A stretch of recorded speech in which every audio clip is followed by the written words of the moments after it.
Land law के unit 1 का एक क्वेश्चन है काफ़ी इंपॉर्टेंट। भूमि प्रबंधक समिति का गठन किस प्रकार होता है? भूमि प्रबंधक समिति के कार्य और शक्ति की व्याख्या करें। How is the land management committee constituted? Explain the function and powers of land management committee. और ये अक्सर एक एक साथ छोड़ करके पूछा जाता है।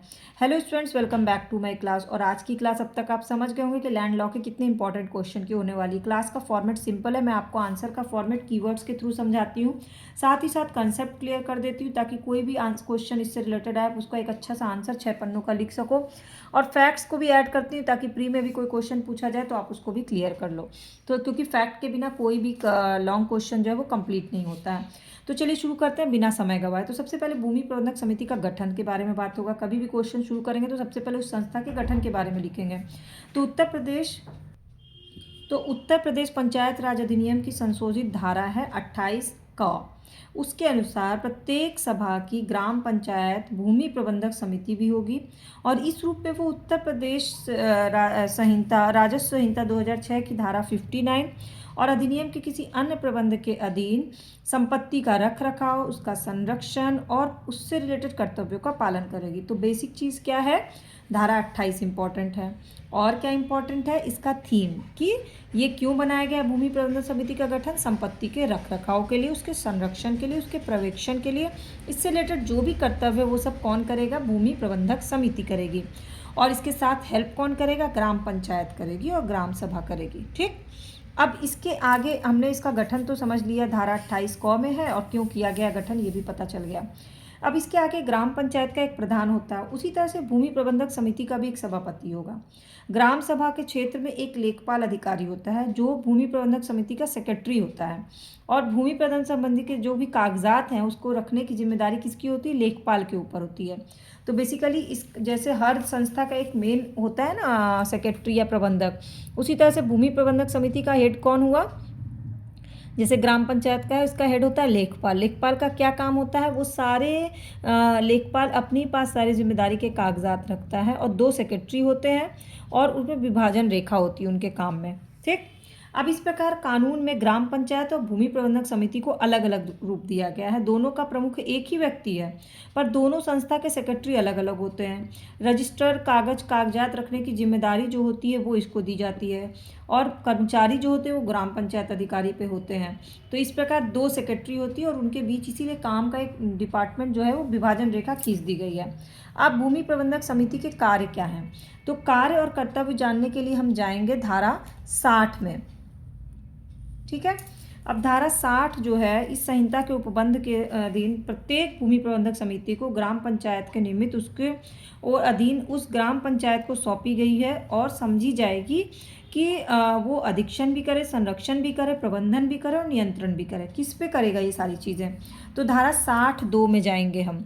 ठीक, अधीक्षण, प्रबंधन, नियंत्रण का कार्य करने के लिए धारा 60(2) में है। इसमें उसको क्या करना है? सबसे पहले तो भूमि देखेगा, भूमि का बंदोबस्त करेगा, उसका प्रबंधन करेगा। फिर उसमें जो वन है, उसमें जो वृक्ष है उनके संरक्षण की व्यवस्था और उनके विकास की व्यवस्था करेगा। फिर वहाँ पर जो आबादी रहती है उस आबादी के लिए उसमें संचार व्यवस्था आपस में कैसे करेंगे उसकी व्यवस्था करेगा। फिर वो आबादी कहाँ जाएगी बाकी काम करने के लिए? तो वहाँ हाट, बाजार और मेलों का प्रबंधन करेगा। और इसके अलावा सिर्फ किसान को खेती से तो काम चलेगा नहीं, तो इसके लिए मत्स्य क्षेत्र और तालाबों का विकास करेगा। सिर्फ मत्स्य क्षेत्र से काम चलेगा नहीं तो कुटीर उद्योग का विकास करेगा। और लेकिन बेस है जो वो स्ट्रांग रखना जरूरी, इसलिए कृषि का विकास और उससे सुधार संबंधी काम देखता है। तो ग्राम पंचायत द्वारा उसके विरुद्ध वाद जो भी होंगे ग्राम पंचायत के विरुद्ध उसको कौन देखता है? यही भूमि प्रबंधक समिति देखता है। और इस तरह से भूमि प्रबंधक समिति जो है वो पूरे गांव का जो मेन मुद्दे हैं ना उस पर कौन देखता है? भूमि प्रबंधक समिति देखता है। लेकिन ये तो उसके कार्य हो गया, अब उसकी शक्तियाँ क्या हैं? तो ये है धारा 61 में।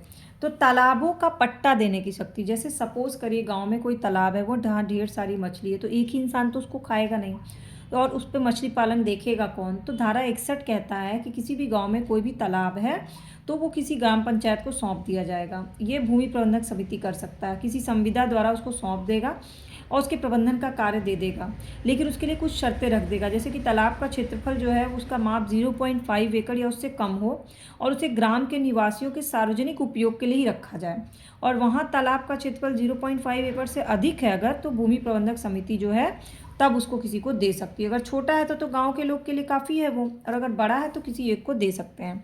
इसके बाद तालाब, पोखर, जल से जो भी भूमि होगी वो सब इसी पे आता है। दूसरी शक्ति है उसको वाद और विधिक कार्रवाई का संचालन करने की शक्ति, धारा 62 में, कि जो समिति का अध्यक्ष है और उसके सदस्य हैं वो क्या देखेंगे, कोई भी वाद हो रहा है तो ग्राम पंचायत से जुड़ा कोई वाद, उसकी कर्मचारी से जुड़ा कोई वाद है तो उस पर वो हस्ताक्षर करके उस पर क्या करेगा, कार्रवाई करेगा। और धारा 62 भी उनको ये अधिकार देता है कि वो समझौता भी करा सकते हैं। इसके बाद तीसरा अधिकार है आबादी स्थल का आवंटन। तो आबादी स्थल का आवंटन में क्या है, धारा 63 में, कि इसमें जो आबादी के स्थल की व्यवस्था है उसको देखना है। जैसे कि किसी ग्राम पंचायत को सौंपी गई समस्त भूमि, उस पर कितनी आबादी रहती है, इसकी व्यवस्था को देखना। धारा 63 पे देखना कि जो भूमि प्रबंधन हो रहा है उसमें उप जिलाधिकारी जो अनुमोदन कर रहा है वहाँ पे भवन निर्माण का क्या प्रयोजन है, मकान उस पर कितना ऊंचा बनना चाहिए। अधिक आबादी वाले जो स्थल है उसकी भूमि पर जोतबंदी, मतलब जोत करने वहाँ पे उतना बनाने लायक है या नहीं है।